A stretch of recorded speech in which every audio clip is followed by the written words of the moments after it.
Do you think you know the story of Mike Tyson? I invite you to test your memory as we travel through the fastest knockouts of his entire career. Which was the first? Which was the last? Which was the fastest? Find out and more by staying until the end. Mike Tyson versus Hector Mercedes. Do you know what happened on March 6, 1985? If you thought of Mike Tyson's debut as a professional boxer, you're right. The fight took place in the ring at the Empire State Plaza Convention Center, Albany, New York. His opponent was none other than Hector Mercedes, who had recently made his debut but had not secured a victory. Instead, Mercedes had a professional record of 3 losses. With Luis Rivera as the third man in the ring, the bout began. First round. Mercedes landed a solid left punch in the first few seconds of the fight, but was quickly overwhelmed by the aggression of the young Iron Mike. Tyson attacked with powerful combinations targeting any allowed area on Mercedes' body. A flurry of punches, when Mercedes was already against the ropes, pushed him back into the corner. Once there, Tyson moved in and threw 7 punches, to which there was no response. Among them, a fearsome left hook to the body sent Mercedes down onto one knee. On his knees, Mercedes begged for mercy. He signaled Rivera to end the fight, and Rivera had no choice but to save him from an even harsher fate that awaited had the fight continued for a few more seconds.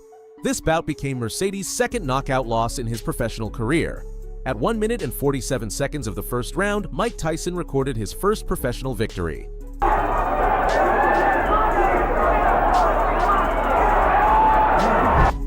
Mike Tyson versus Ricardo Spain. Soon after, on June 20, 1985, Mike Tyson entered the ring at Resorts International in Atlantic City, New Jersey, to face Ricardo Spain. The fight, originally scheduled for 6 rounds, was part of the preliminary card for Jesse Ferguson versus Tony Anthony. It was Mike's national television debut and his first fight scheduled for more than 4 rounds. He entered the ring with an undefeated record of 3 victories, each won by knockout. On the other side, Spain had a professional record of 7 wins, 5 by knockout, and no losses. Rocky Castellan, Milo Savage, and Henry Eugene Grant closely followed the bout as judges. With Joe O'Neill as the third man in the ring, the bout began. First round. Tyson aggressively emerged from his corner, delivering lethal combinations to both the body and head. A strong right hand during an exchange caused Spain to lose his balance and fall to the canvas just 18 seconds into the fight. It was impressive. With the help of the ropes, Spain managed to get up. By the 8 count, he had recovered. At 36 seconds, a powerful left hook caused Spain to collapse in the center of the ring. This prompted O'Neill to end the fight without even starting the count. At 39 seconds of the first round, Mike Tyson was declared the winner by technical knockout over Ricardo Spain. The legs have gone. This is all over. Yes, it is. I don't believe it. Mike Tyson versus Michael Johnson. Tyson's incredible knockouts in short periods of time continued. Another notable one was against Michael Johnson. On September 5, 1985, in the ring at the Atlantis Hotel and Casino in Atlantic City, New Jersey, Tyson stunned the world once again in seconds. Scheduled for 6 rounds, Tyson entered the ring with an impressive record of 7 victories, all by knockout. On the other hand, Johnson's record was announced as 12 wins, 8 by knockout, and 5 losses. If we look at his previous 6 fights, Johnson only had 2 wins and 4 losses. It's also worth noting that each of these losses was by knockout. With Frank Cappuccino as the third man in the ring, the bout began. First round. A big left hook to the body sent Johnson to the canvas just 23 seconds into the fight. But, by the count of 3, he was back up on his feet. When the fight resumed, Tyson moved in and landed a powerful right hand directly on Johnson's chin, sending him down immediately. Due to the severity of the punch, Cappuccino decided to end the fight without starting the safety count. Johnson needed to remain in the ring for a brief period before he received help to sit on a stool. He was completely devastated. But this is common when facing the young knockout machine, Iron Mike. Just 39 seconds into the scheduled 6-round fight, Mike Tyson recorded his victory over Michael Johnson. Dictation. Here it comes. Whoa. I'll tell you, Michael Jackson. Mike Tyson versus Robert Collet. By this point, Tyson probably didn't need to prove to anyone that he was here to stay. But surprisingly, he kept proving how quickly he could eliminate his opponents. On October 25, 1985, the young knockout machine, Iron Mike, stepped into the ring at the Atlantis Hotel and Casino in Atlantic City, New Jersey to face Robert Collet.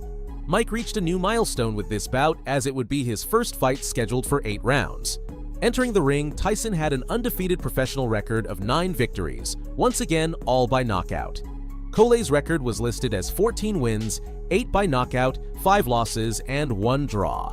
With Ted Pick as the third man in the ring, the fight began. First round. As soon as the bell rang, Tyson came out swinging and throwing powerful punches. Cole tried to keep his distance and threw some wide, long hooks. Suddenly, a powerful left hook from Mike sent Cole crashing to the canvas with force. Only 27 seconds had passed since the start of the fight. Cole struggled to get up, just barely making it when Pick's count reached 9. Still, he had trouble staying stable. As a result, Pick had no choice but to call an end to the fight. At 37 seconds of the first round, Mike Tyson was declared the winner over Robert Cole. Not with that. And really, Cole was out. But not everything was glory and joy for Mike in the following days. Just 3 days after this bout, Tyson's trainer, mentor, and father figure, Cus D'Amato, died of pneumonia. An event that undoubtedly impacted more than just his professional life. Mike Tyson versus Sterling Benjamin. Immediately after defeating Cole on November 1st, 1985, knockout machine Mike Tyson demonstrated how finely tuned he was by stepping into the ring at the Latham Coliseum in Latham, New York, to face Sterling Benjamin.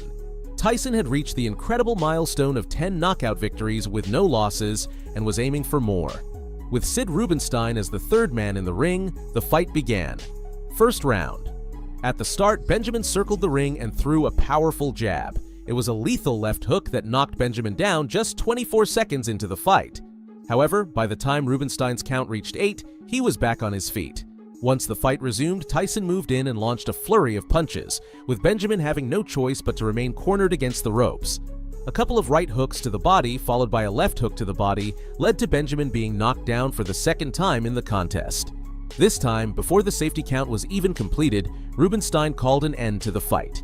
At 54 seconds of the first round of an 8-round fight, Tyson defeated Sterling Benjamin by technical knockout. Can take that is the limit of Sterling Benjamin's endurance. After the fight. However, not everything was glory and joy for Mike in the days following. Just 3 days after this bout, Tyson's trainer, mentor, and father figure, Cus D'Amato, passed away from pneumonia. This event undoubtedly affected more than just his professional life. Mike Tyson versus Eddie Richardson. As the end of 1985 approached on November 13th, Tyson stepped into the ring at the Ramada Houston Hotel in Houston, Texas, to face Eddie Richardson.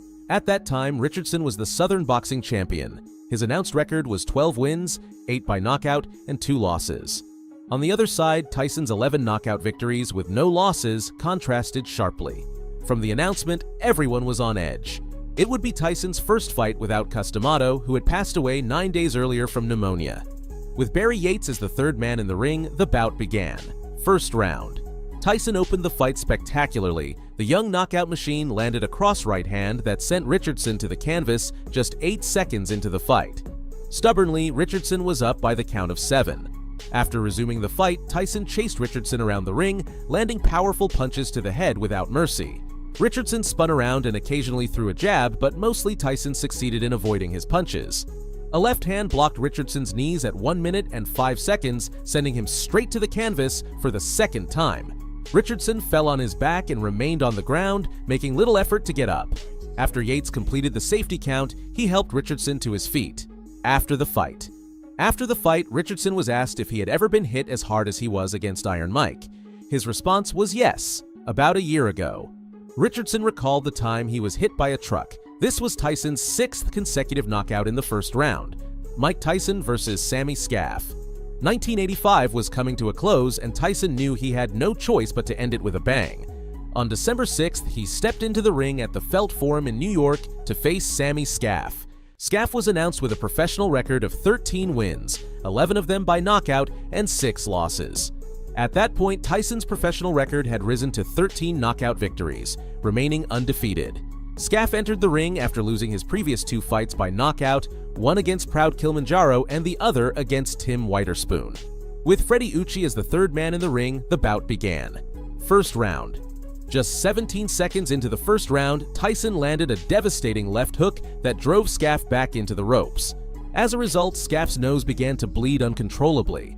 Tyson continued his attack with a solid right hand that crashed into Scaff's jaw, causing him to stagger and circle the ring. Occasionally, Scaff threw wild hooks, but it was a short, wild left hook that sent him crashing back against the ropes, falling to the canvas on his chest just 1 minute and 4 seconds into the fight. Scaff struggled to get back up and managed to stand by the count of 8.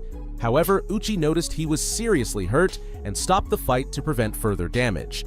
At 1 minute and 19 seconds of the first round, Tyson secured his victory over Sammy Scaff by technical knockout. Big left hook. And there is Scaff down. After the fight, this was Scaff's 6th knockout loss in his professional career. Tyson's fans highly value this fight as it was the first time Mike wore what would become his signature attire, the plain black trunks. Mike Tyson versus Marvis Frazier. Fast forward to July 1986, specifically the 26th. Mike Tyson entered the ring at the Civic Center in Glen Falls, New York, to face Marvis Frazier. Frazier was announced with a professional record of 16 wins, 7 by knockout, and 1 previous loss.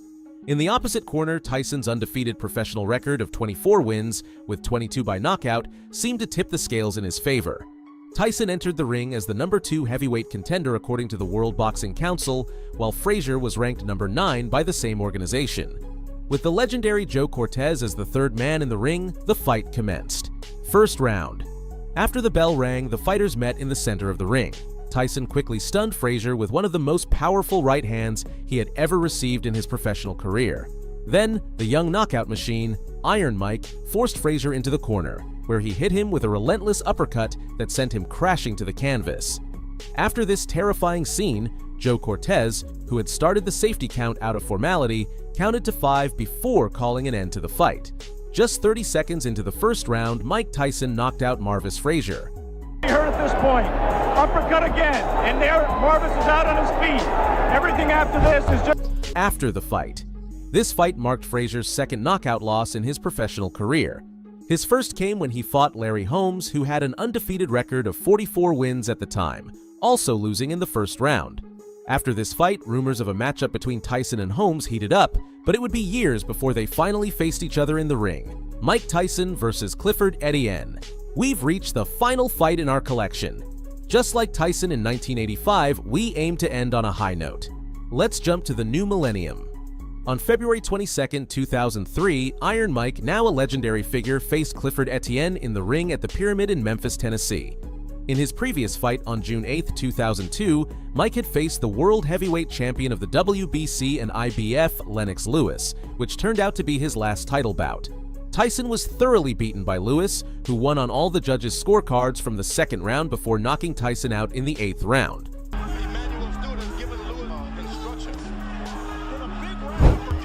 Much was said about the end of the grace years of a legend, and Mike's plans were not announced immediately after the defeat. However, in November, it was revealed that Tyson would return in February 2003 to face Etienne. Just 3 years prior, in 2000, Etienne was named the most exciting fighter to watch by The Ring magazine. If he suffered a loss, there would be no choice but to retire with dignity. Nevertheless, Tyson surprised all the skeptics by displaying the energy of the young knockout machine we've been admiring until now. With Bill Clancy as the 3rd man in the ring, this epic contest began. First round. As soon as the bell rang, the beast within Iron Mike awakened. Tyson started the fight aggressively, launching powerful combinations at Etienne. Etienne sought to clinch, but the momentum of both fighters led to a slip that sent both to the canvas. Because of this, Clancy called for a brief timeout so they could recover from the heavy fall. Once the fight resumed, Tyson continued throwing wild and powerful punches at Etienne, but seemed to miss most of them. Etienne defended himself with several powerful shots, and when they clinched, Tyson missed a left hook but recovered with a strong right hand that sent Etienne to the canvas.